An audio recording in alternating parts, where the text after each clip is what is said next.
Ang dami kong bashers tungkol dun sa sahod ko. Ang sakit ng lalamunan ko. Ipinagyabang ko daw. Yung iba naman, pinakitaan ako ng payslip nilang ang lalaki ng sahod. Wow, sana all! Ay nako, ngayong vlog ko na ito, sabihin nagyayabang na naman ako.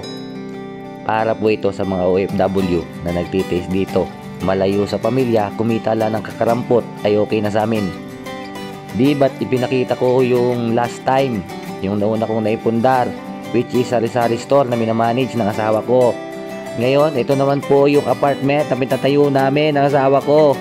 Sabi kasi nung isa, mukhang ngayon lang daw ako nakakapit ng 52K. Tapos may isa pa, 7 years daw ang nasayang sa akin, cleaner, sumasahod ng 25 reals. Tapos eto pa, pagtatawanan lang daw ako ng Uber at Lalamove drivers sa Pinas. Kawawa naman ako. Okay, balik tayo sa ipagyayabang ko. Yan pong lupa na yan ay 350K. Cash ko po yan binili.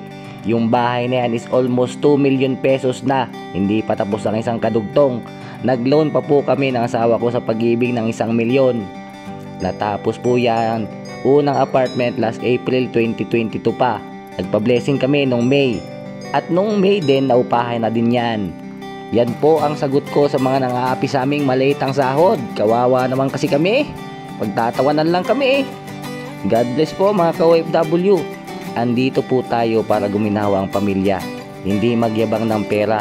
Tapos pag uwi mo ng Pinas, wala ka naman palang ibubuga. Sana ay matuto po tayo magbalaga sa pera. Maliit pa niyan o malaki. Nasa nagdadala po yan, ka-OFW.